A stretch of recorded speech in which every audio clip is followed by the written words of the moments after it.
The only reason why human life has become what it's become is not because of the content of our life, simply because we are able to change the context of our life, because we can do the same things that every other creature does consciously. They are born, we are born, they grow up, we grow up, they eat, we eat, we sleep, they sleep, they reproduce, we reproduce, they die, we die. That's all that's happening. We may think many things about ourselves, but if you look at generations of people who have come and gone, this is all they did. Yes, they ate, they slept, they reproduced and they died. And here we are because of their reproduction. This is how it's happening to every creature.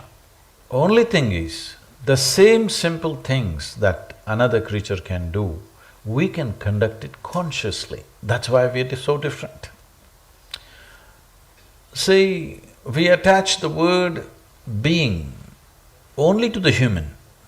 We did not call an ant being, a tiger being, an elephant being. Only human being. That means you're supposed to know how to be. All others live out of their instinctive compulsiveness. That is their nature. But you are a human being means you know how to be. That means you are beyond your instincts. You also have survival instincts, but you are able to be beyond your instincts, and where your intelligence has flowered to a place where instincts need not rule you, you can be beyond your instincts. So this is the essential quality for which we are distinct, for which we stand out. If we do not show that ability to be conscious, then we become compulsive. So compulsiveness is not a quality. Compulsiveness is just absence of consciousness. It's like darkness. Darkness is not a quality by itself, it's absence of light. So similarly, compulsiveness is just a consequence of lack of consciousness. So instead of seeing how to make people conscious, if we try to, with willpower, try to get rid of our compulsiveness, we will become weird in so many ways, which is happening. So many weird things are happening in human behaviors, simply because they are trying hard to change themselves. If you become conscious, you will perform according to your intelligence and your competence, isn't it? And that's how it should happen. With willpower, if you try to do it, then you will go somewhere else. It looks like you fixed everything around you except the human being. Yes, the most important ingredient is missed. Everything is fixed in the world except the human being, isn't it? So, becoming conscious, what it means is, you can't try to become conscious. To be conscious, you need a certain level of intensity of energy and intelligence to function. For this to happen, all it needs is to crank up human energy to a higher level of intensity. It's like voltage. See, if the voltage is low, let's say there's only one light which is lighting up this entire hall. If the voltage is low, you saw only 3 people here. So you thought only there are 3 people in this hall. You crank up the voltage a little bit, you saw 10 people, suddenly you see 10 people exist. You really cranked it up, then you see 100 people out here. They were always there. But in your experience, only what you're conscious of exists, isn't it? Hello? Only what you're conscious of exists in your experience, rest of it doesn't even exist. So consciousness means this, that your life energies, you kept it at the highest level of intensity so that you're naturally conscious of everything. When you're conscious of every aspect of life, you will function according to your intelligence. Right now, when you're not conscious, your intelligence will not perform, your instinct will perform. That means you will be compulsive in nature. If you perform or function according to your instinctual nature, it is a backward step in evolution. All this cerebral development which took millions of years has gone waste. Most people are only suffering it. They call it stress, they call it anxiety, they call it madness, they call it depression. Well, you can give it any number of exotic names you want, but essentially, your intelligence is turned against you. That's all it is. If you remove half your brain, I'm sure you would sit here very peacefully.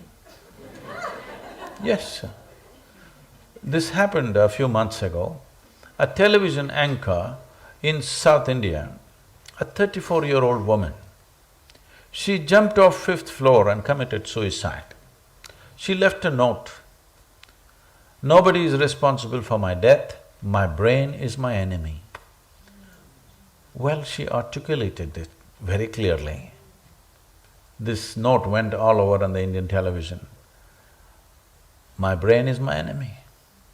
Well, it took millions of years to develop this brain to this level of capability, and now it's become your enemy. Well, she articulated it, but almost 90% of the humanity is experiencing it, isn't it? You can call it stress. What is it?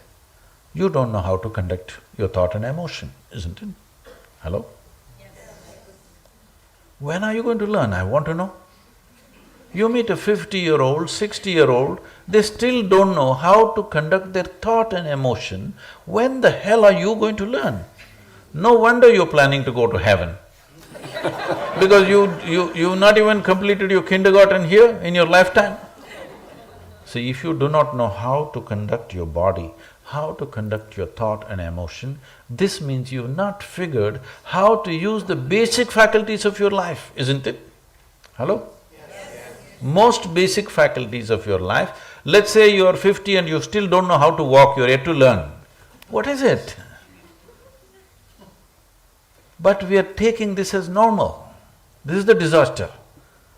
This is the real disaster for humanity is, we thinking it is normal. People don't know how to handle their thought and emotion at the age of 50 or 60. It's quite normal. Well, this is normal if you're in a madhouse. Yes? Only one who is abnormal is the doctor out there. Everybody else is perfectly normal. Right now we're turning this world into a madhouse. Compulsiveness means a madhouse. When people function compulsively, they will do insane things. Nothing that complements human intelligence will be done.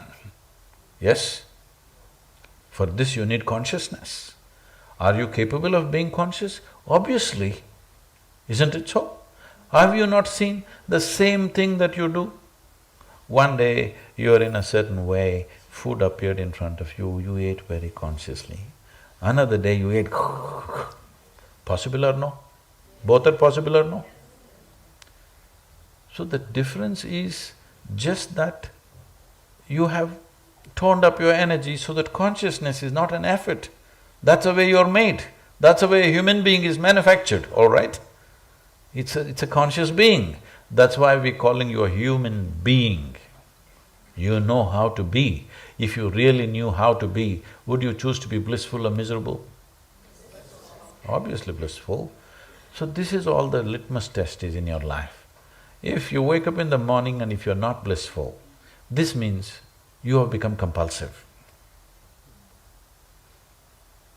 If food appeared in front of you and you cannot burst into a little bit of laughter before eating it, not because you're practicing laughter, simply because you're conscious that this is your body but appears on your plate. Hello? If you're conscious, this, this me appears in green, red, blue, all kinds of stuff. I look at it, I can't help laughing. It's not that you have to laugh before you eat, you will go mad if you try to do that. But if you're conscious, everything in the universe is absolutely fantastic, too fantastic. There's nothing more brilliant than a blade of grass on this planet. Hello? Yes, indeed. Well said.